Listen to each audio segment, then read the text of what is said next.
Hello everyone, Trisha, it's me, Jenny, and it's time for another Not Naked video response to Trisha Hershberger's series The Naked Truth, where we talk as candidly and as truthfully as possible about a subject of Trisha Hershberger's choosing.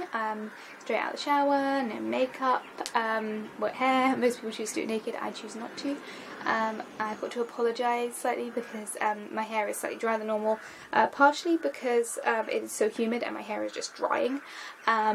And partially because I had to run around to try and find the top of my tripod, which is still missing. So my camera is balanced precariously on top of my tripod right now, so I'm going to try and keep as still as possible, but it's not screwed on, so there we go. I have no idea where the top of my tripod is, but there we go. That's why my hair's a bit drier, and that's why I'm trying to be very non-animated today, so honesty. And today's subject is white knighting, and I feel like there's something going on outside with the birds, but anyway, moving on.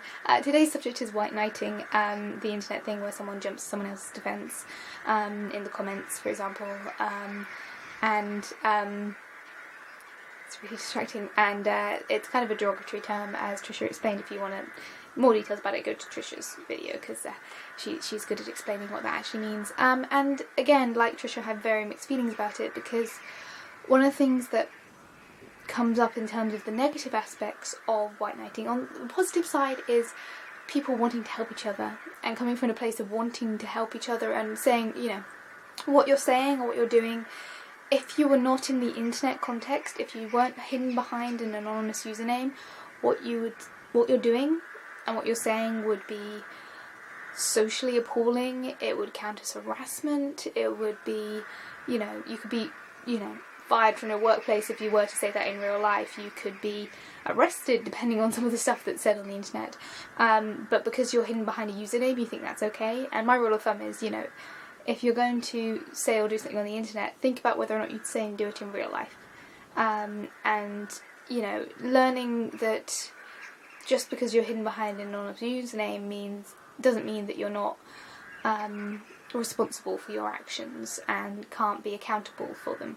And you know, people who are white knighting in that they're saying just that, they're saying, you know, you need to understand that you are being held responsible for your actions, you are being horrendous, and you know, you should have respect for this person because they're a person. People who do that are amazing, but there's the other side of white knighting, which is the negative side, which is are they doing it for their own reasons? Are they doing it for the sake of, I want to jump to someone's aid and be a hero and, you know, be all that things, and then maybe I can get favours. I talked about it kind of in my friend zone video, the concept of doing good things for the sake of favours, and how that kind of can feel very uncomfortable for the person whom is being given things or being helped with something, if it's for that sort of thing. Similarly, there's the idea that they're, you know, doing it just to start an argument, or it's a negative thing because it feeds the trolls, and you know, people who actively spread hate on the internet should just, you know, be blocked and put aside, and that's done. And whether or not actually feeding into the argument is a positive thing or a negative thing. So there's a lot of that sort of thing, and the thing that kind of bugs me the most about white knighting is something that whenever I really talk to my older sister about, something that she brings up and it makes her uncomfortable about my internet presence, is that she's concerned people don't see me as a real human being. They see me as like a pixie dream girl and a one-dimensional thing, and that is true to an extent, because obviously I don't share everything with the internet. I am a complete human being, so obviously I project a certain aspect of myself on the internet. I think I'm as honest as I can be, and my rule of thumb, as I said, is, you know, don't do anything on the internet that I wouldn't do in real life, and don't do anything in real life that I wouldn't feel comfortable also, you know, maybe sharing with the internet. No, that's the wrong way, you know what I mean. Like, I feel like I'm honest, but I, you know, don't talk about everything. I can't talk about everything. I don't show everything about myself because, you know, that's my business. And do people who jump to someone's aid jump to their aid under the perception that if they're the white knight, then they're the princess? They're the ultimate goal in the tower. Do they realise that they're a complete human being and a person in their own right? Are they jumping to that person's aid because they can't defend themselves, or they believe they can't defend themselves. When it comes to my personal experience with white knighting, I can't say I've really had one. I've got a very small internet following, very loyal friends and subscribers. I think I've counted 3 negative comments about me, 2 of which were on source code videos, one of which was on anime review, and every other comment that I've had has either been incredibly encouraging or a good discussive topic comment. So I haven't really had anyone jumping to my defence. In fact, the only time where I've had someone who's responded to a negative comment, it was actually to continue the negative comment. And, you know, the things that I did in that situation was I reported spam for the first 2, and the last one, it was on my own channel, so I just blocked the user. And, you know, that's how I deal with it. When it comes to real life white knighting, I'm really annoyed with one of my colleagues at the moment because he has a habit of, whenever we get a new person in, and I notice he only does this with the female new people, he asks them a question, which is, would you prefer me, I'm going to call him Andrew for the sake of names, or would you prefer Barney, who is his superior? If you were in a burning building, and we were both superheroes, who would you prefer to be rescued by? And that's the question he asks all the new people. And so immediately these new girls come in, and they're quite young at the moment. We've got a couple of new girls coming in because they're, you know, trying to sixth form holiday jobs type things.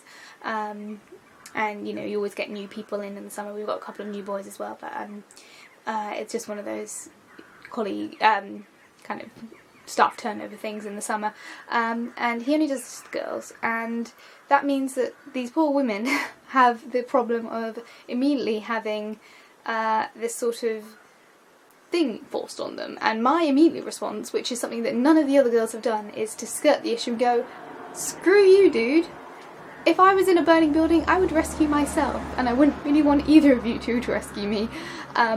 But I understand where he's coming from. It's just one of those things that annoys me at work at the moment, because I don't know whether or not it sets the right tone, but there we go, that's just my opinion.